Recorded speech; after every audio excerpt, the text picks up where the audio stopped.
Hi there, I'm Sue Elvis from the blog Stories of an Unschooling Family. Welcome to my video.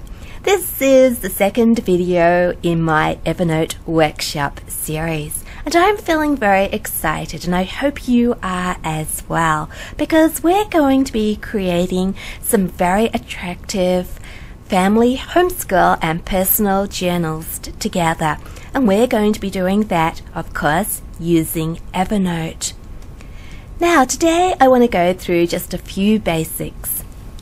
I'm hoping that everybody has been over to evernote.com and downloaded the desktop version. Of course, if you've been using Evernote for a while, you will already have your notebooks set up on your computers. So you can ignore this bit if you want, or maybe you haven't discovered all these options. I know I have only just discovered a couple of them myself. So I'm going to go through how we can view the desktop version. But before I do that, I just mention that there are two other versions of Evernote. There's the mobile one, which you probably will use on your phone for adding notes very quickly, especially when you're away from home. And the other one is the web version. If you sign into your Evernote account online, you will be able to access the web version, and this is what it looks like. A lot of white space. I rather like it, even though I did write about it some months ago and said I wasn't sure about it. I think that Evernote have made a few changes since I first saw it. But we're not going to be using that one. We're going to be using the desktop version for this workshop. Right, if you look at the screen, you'll see there's three areas. This blue area here, which can also be light, is our left panel. And this one down here is our note list. It is a little summary of each of the notes within a notebook. And of course over here, biggest area is our note. Now, how are we going to be able to change things? What can we do? Well, for our left panel, this is the dark theme.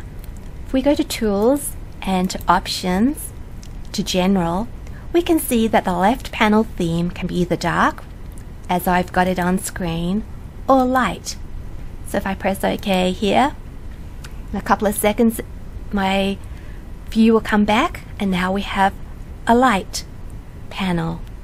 I think I prefer the dark, but it's up to everybody. You know, you might prefer the light, or you might not want a left panel at all. And this is one of the new things that I've just discovered. If we go to View, we can actually click off that, and our left panel disappears. Our note spreads further across the screen, and there's our note list still. And our notebooks are up here in a drop down. We can scroll through and find the one that we would like. So I guess if you want more space on screen, you don't want your notebook showing all the time, you could choose that option. You can also make that little narrow strip there dark, the blue, by going back to Tools, back to Options, and changing the theme of that area. So I might go and do that. No, what I'm going to do now is I'm going to put that view, and I'm going to put the left panel back for now. So we're going to be talking about notebooks in another video, but just briefly, because you can see these on screen, I've been keeping Evernote notebooks for homeschooling since 2014, as you can see. And each of these is a stack of notebooks. So each stack contains 10 notebooks, and they can be expanded, like here, or they can be minimized. But I'm going to talk about that when we get to notebooks. So on to this one. This is our note list, and we can view this in different ways as well. This little icon here, we have the thumbnail view at the moment. If you look at it closely, you can see there's an image, and there's the first few words of the blog post, not the blog post, the note. Not very big font, very hard to read. And the images are rather nice though, but not much good if you want to read the first few words of your post. or of your note. We go back up to this icon, we can change that. The one I use the most is the snippet view. And in the snippet view we have the title of the note, the date it was created. Looks like we have a couple of tags and the first few words of the note plus an image, the first image of the note.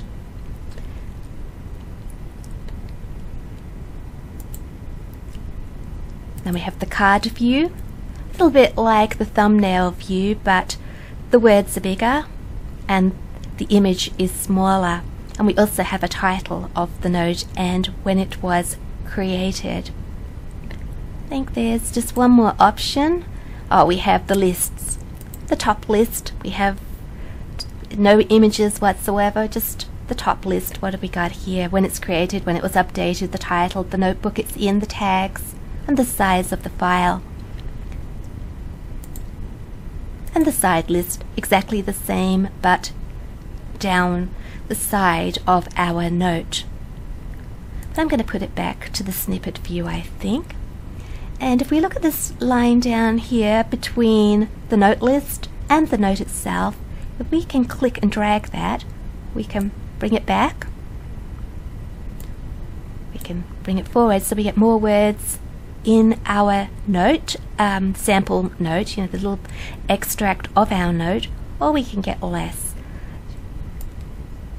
So somewhere along there we get a bigger note. But of course if we want our note to be full screen, all we have to do is double click. Look, there's our note full screen. Back to here. We're moving on to our note now, and the things we can change here, we can change the font size. So if we go to Tools, go to Options, we go to Note, and here we can change our font. Now I think these fonts are the fonts on our computers because these all look remarkably like what I use in Word. They're the same fonts. So if I go down, I'm just choosing a different one. I'm going to choose that one there. I might change the font size so I can show you. And say OK, you can see how the default font for my notes have all changed. So they've changed in every single note. I don't have to go and change it in each note individually. That's the default font. So you just choose a font that you feel you like. It's easy to read. Some fonts I found, if you make them big, you get a lot of white space, and that makes notes look attractive as well. You also might like to think about font size if you are planning on printing your notes. But then again, you can always change the default font on the notes that you want to print just before you print them. So that's not really a problem at all. So default font, that's what we've changed for our notes. Of course, if we want to change the font for each individual note, we can use this part of the screen here, and we can just scroll down and find the font we want to change within a note. And I was having a bit of fun the other day choosing some fancy fonts to go with my notes that have photos with them. Not this one particularly, but ones I just imported as photos, and I just wanted to put a heading on the photo, and I chose some rather fancy fonts to go with some pretty photos of my girls.